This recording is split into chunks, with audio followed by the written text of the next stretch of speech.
It is 11 after 2. WA state and federal opposition MPs are championing urgent next steps for the Outback Way. The Shadow Assistant Minister for Infrastructure, Senator Matt O'Sullivan, can tell you more. He joins me live on 6PR today. G'day, Senator. G'day, Ollie. Thanks for having me on your program. My pleasure. The Outback Way, obviously known as Australia's longest shortcut, it stretches, from Laverton here in WA to Winton in Queensland via Uluru and the Alice. Wasn't there a big promised upgrade of this, Senator, and to try and make it safer?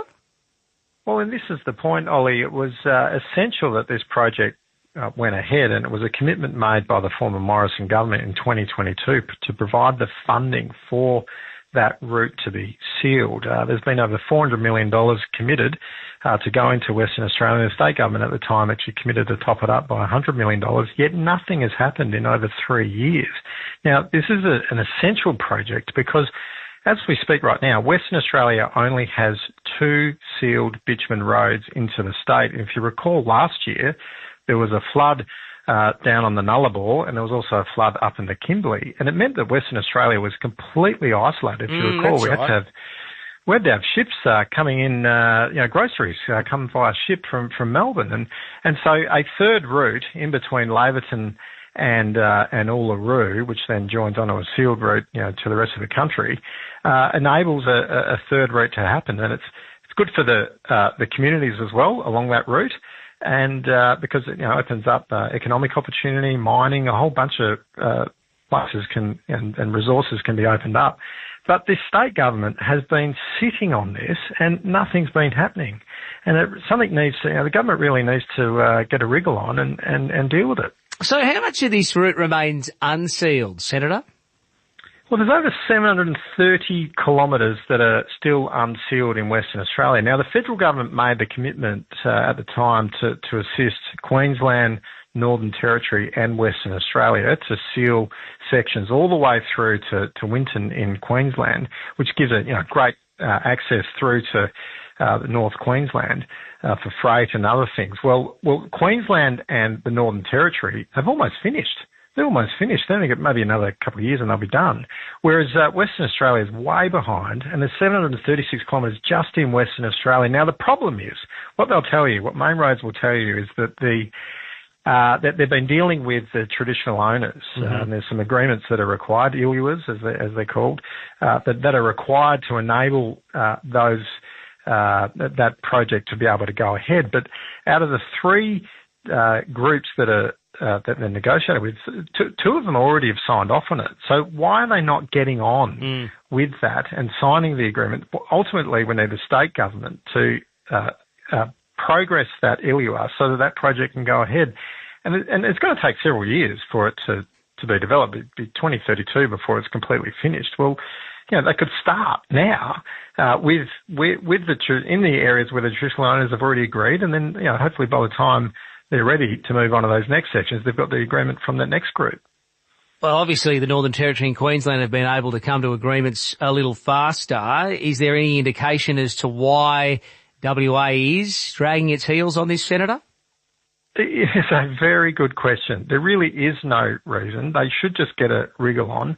And when the local governments were responsible for building the roads, as was originally the plan, they've just got it done. Whereas now, for the reason, since it's sat with the state government and Main Roads, it's just delayed, and it's been delayed for over 3 years, and it's unacceptable. I mean, we can't.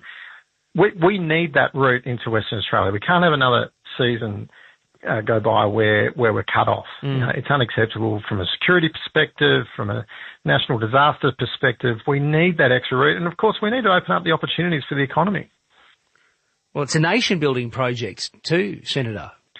It is. It's a tri-state commitment. Travelling through 3 different localities and jurisdictions, and it needs to happen. It's good for the country. It's obviously good for Western Australia, and the sooner we get a wriggle on with this, the better it's going to be. And it's a great opportunity for local employment as well. I know the locals want to get involved in local Indigenous people actually taking up the job of being employed and bitumising it.